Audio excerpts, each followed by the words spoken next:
Ensinar é como plantar sementes de sabedoria na imaginação de alguém. E aprender é como fazer essas sementes crescerem e produzirem uma colheita farta de conhecimento. Olá, pessoal. Saudações a todos vocês. Eu me chamo Leandro e serei o professor mediador que irá conduzir a videoaula que você irá assistir agora.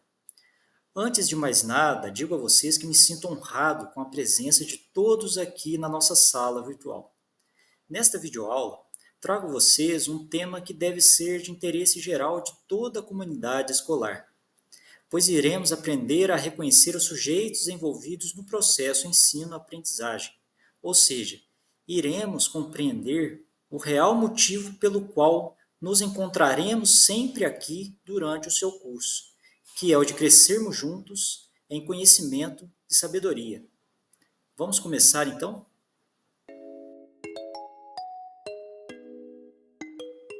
Estudantes, neste slide eu apresento a vocês o sumário da nossa videoaula de hoje. Basicamente, esse sumário faz um resumo dos principais tópicos que iremos aprender.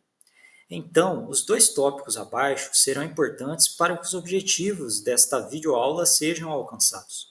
Ou seja, para que vocês compreendam de maneira simples o que é o processo ensino-aprendizagem, quais os conceitos e as noções básicas que vocês devem dominar. Além disso, para que vocês saibam reconhecer os principais sujeitos envolvidos no processo ensino-aprendizagem, no contexto da educação à distância, o qual é justamente o nosso contexto aqui do projeto EJA. Entretanto, para que esses objetivos sejam alcançados, iremos explorar fatos históricos e alguns exemplos para facilitar o seu aprendizado, ok? Inicialmente, podemos começar a aula de hoje com esse slide, no qual vamos tentar encontrar algumas respostas para essa pergunta inicial. Afinal, o que é o processo ensino-aprendizagem? Bom, podemos pensar que um processo ensino-aprendizagem é toda e qualquer troca dinâmica de informações na tentativa de se construir o conhecimento. Ou seja, primeiro, se é uma troca, logo podemos pensar que existem no mínimo dois lados nessa troca, ou seja, existem dois sujeitos no mínimo neste processo, certo?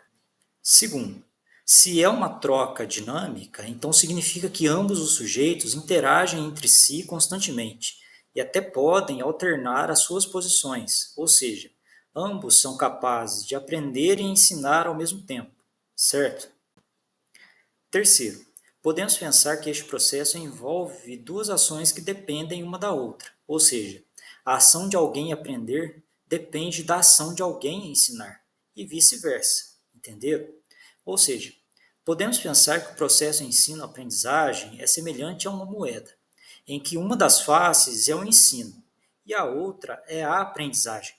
Além disso, podemos pensar que o valor monetário que esta moeda hipotética possui é justamente o conhecimento que podemos adquirir com ela.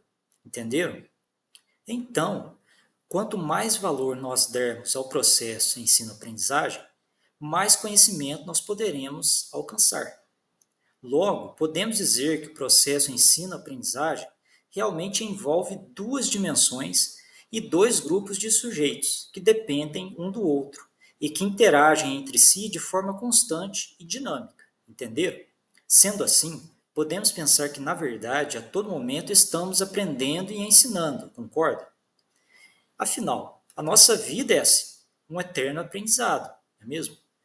Para seguirmos com a nossa aula, outras perguntas precisam ser respondidas, para então podermos reconhecer nos próximos slides quem ensina, quem aprende, como se ensina e também como se aprende. Mas antes disso, eu gostaria de aproveitar essa figura ao lado e falar para vocês que o processo ensino-aprendizagem pode também ser compreendido de maneira simples como um processo pedagógico ou didático, certo? Portanto, é comum usar esses diferentes termos para falarmos deste mesmo assunto. Certo? Para tentarmos encontrar as respostas para as perguntas feitas no slide anterior, podemos iniciar viajando pelo nosso passado distante e perceber alguns aspectos históricos na origem de nossa espécie humana aqui no planeta. Portanto, digo a vocês, pessoal, que desde que o homem se reconheceu como um ser racional, ou seja, inteligente e capaz de pensar, ele começou a aprender com as próprias leis da natureza à sua volta. Ou seja, desde os tempos pré-históricos, o homem aprende com a natureza, e a natureza o ensinou as regras essenciais para a sua própria sobrevivência. Somente dessa forma a humanidade conseguiu prevalecer diante dos perigos da flora e principalmente diante dos predadores da fauna, para sobreviver até os dias de hoje, entenderam? Ou seja, desde o início, a natureza sempre foi a primeira professora da humanidade, e o homem conseguiu se destacar em relação às outras espécies justamente porque foi um bom aluno, ou seja, foi um ser com inteligência e que foi capaz de ensinar o seu semelhante e até mesmo uma máquina, assim como o computador ou celular que você deve estar usando para ver esta aula agora. Concorda? Pessoal, então nós podemos pensar que no passado algumas civilizações já se destacavam neste processo de ensinar e aprender, justamente para alcançarem uma evolução que as outras civilizações não tinham. Por exemplo, no lado ocidental do nosso planeta, no qual o Brasil se encontra, podemos nos lembrar da civilização maia, da civilização romana, além da Grécia Antiga, que é considerada um berço do conhecimento para a humanidade. No lado oriental, podemos falar da civilização chinesa, da Mesopotâmia e também do Egito Antigo, as quais também alcançaram um bom nível de evolução e conhecimento.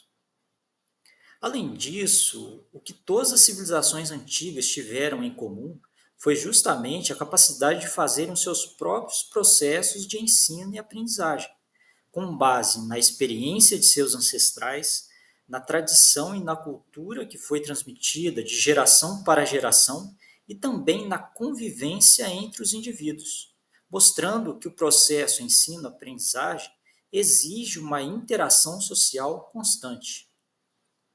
Ou seja, estas civilizações se destacaram porque a todo momento os seus indivíduos ensinavam e aprendiam técnicas novas, como, por exemplo, para construir, para pescar, para plantar, para caçar, enfim, para várias outras finalidades, entenderam? Portanto, se as civilizações evoluem, então o processo ensino-aprendizagem também evolui, certo? Ou seja, conforme as civilizações ou a humanidade evolui, a ação de aprender e de ensinar também tem que evoluir.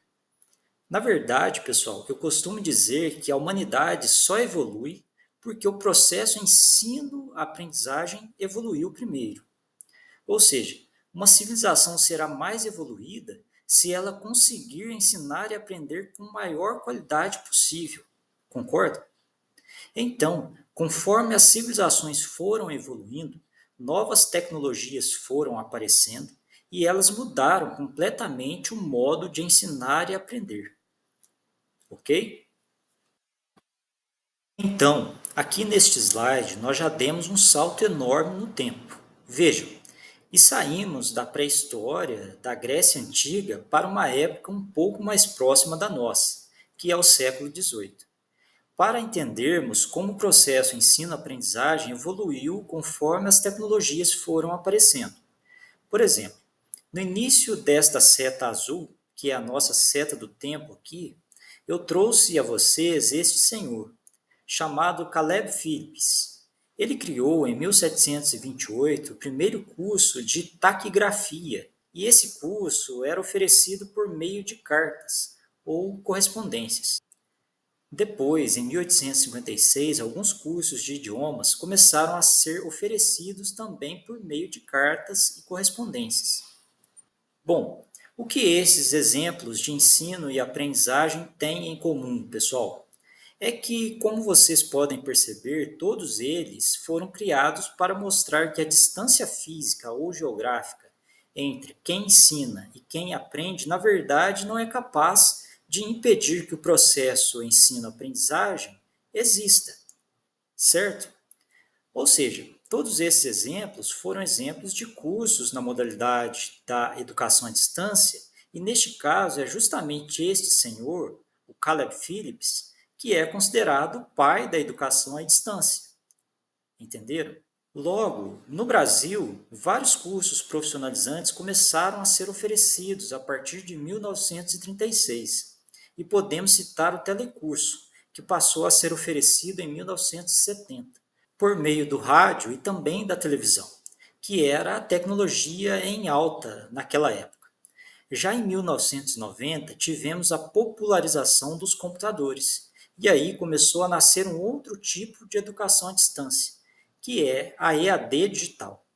Posteriormente, em 1996, a EAD começou a ganhar leis para ser reconhecida como uma modalidade de ensino-aprendizagem, assim como a modalidade presencial.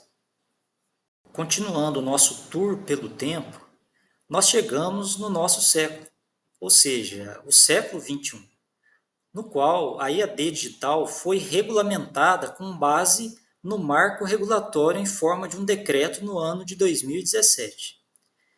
Desde que a EAD surgiu, o processo ensino-aprendizagem foi evoluindo, concorda? Começou por meio de cartas, depois pelo rádio, depois pela TV, e agora a EAD já está baseada nas chamadas tecnologias da informação e da comunicação, também conhecidas como TICs, as quais podem ser vistas como um conjunto de ferramentas computacionais, recursos tecnológicos e aplicativos que permitem processar, armazenar e transmitir informações, entenderam? Aqui nesse slide eu também trouxe para vocês um fato curioso. Vocês sabiam que no Brasil, no nosso país, já existem mais aparelhos celulares do que pessoas? Isso mesmo. Além disso, digo a vocês que a conectividade constante pela internet e a inteligência artificial chegaram para ficar em nossas vidas. Inclusive, a inteligência artificial já está sendo utilizada em todas as etapas do processo ensino-aprendizagem, principalmente no contexto da EAD.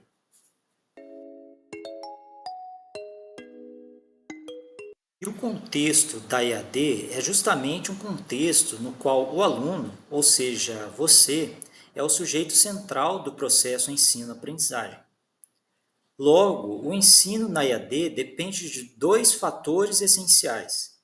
O primeiro é o diálogo constante entre aluno com colegas, com professores e com conteúdos. E o segundo é a sua autonomia enquanto aluno independente para construir o seu próprio conhecimento. Estes dois fatores foram pensados por este professor, chamado Michael Moore, o qual é um grande defensor e estudioso da EAD, e diz que a educação à distância não significa que seja uma educação distante, ou seja, diferente de uma educação distante, na qual você, aluno, e eu, professor, ficamos solitários ou isolados. Muito pelo contrário, na EAD nós devemos estar em constante diálogo e interação através dos meios digitais, para que todos nós tenhamos bons resultados e que vocês, alunos, tenham uma boa aprendizagem. Concorda? Aliás, falando em aprendizagem, aqui nesse slide apresento a vocês alguns estudiosos que se dedicaram no assunto envolvendo as diferentes formas de aprendizagem. Sendo assim, cada um deles defende a sua teoria de aprendizagem. Portanto, temos a teoria comportamentalista de John Watson, temos a teoria cognitivista de Aaron Beck, a qual foi subdividida na teoria construtivista de Piaget e socioconstrutivista de Vygotsky. Atualmente, essas duas últimas teorias foram fundidas na teoria chamada conectivista, de Stefan Downish e George Siemens. Neste momento, eu já adianto a vocês que a teoria que mais se aproxima da nossa realidade escolar aqui no projeto EJA é justamente a conectivista, pois o nosso curso é EAD e é mediado pela nossa conectividade constante, através da internet.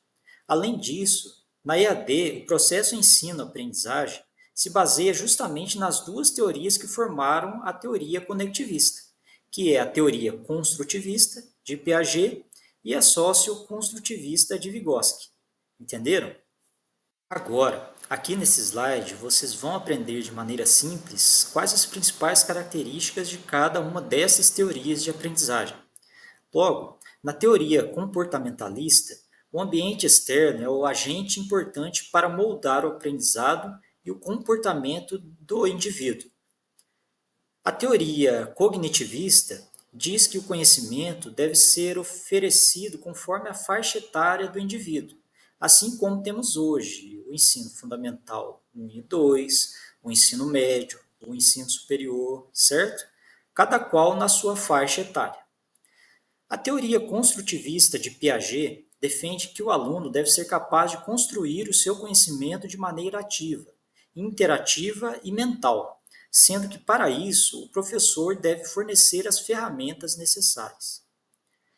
A teoria socioconstrutivista de Vygotsky defende que o conhecimento também deve surgir das interações sociais e existe uma influência histórica e cultural na formação do indivíduo. Por fim, a teoria conectivista se caracteriza por uma rede de conexões entre conteúdos e pessoas, a qual é marcada pela conectividade constante e pelo uso das TICs, ou tecnologias da informação e da comunicação, da nossa era atual, que é justamente uma era digital, certo? Agora, nesse slide, para facilitar o seu reconhecimento dos sujeitos no nosso processo ensino-aprendizagem, aqui do projeto EJA, trouxe para vocês esta imagem, que é um fluxograma interessante, pois mostra que o aluno é o sujeito que existe em meio a uma realidade social particular dele, inserido em uma comunidade, na qual ele se relaciona com seus amigos, colegas e familiares diariamente. Vejam que o sujeito aluno é capaz não só de aprender, mas também de ensinar, assim como está desenhado neste fluxograma. Do outro lado, temos o sujeito educador, o qual está em constante interação com as equipes gestoras, pedagógica, suporte técnico, supervisão, coordenação, diretiva e os próprios governantes na figura do Estado brasileiro. Notem pelas setas que o professor não é capaz somente de ensinar, mas também de aprender com vocês, alunos. E a chave para o sucesso do processo ensino-aprendizagem é justamente a nossa interação colaborativa, ou seja, a capacidade de nos comunicarmos e nos ajudarmos constantemente para conseguirmos evoluir juntos e aumentar os nossos conhecimentos. Logo, aqui na EAD, o ensino é sempre centrado em você, aluno. Ou seja, você, aluno, é o sujeito central. E o professor é um mediador, um facilitador do seu aprendizado, certo?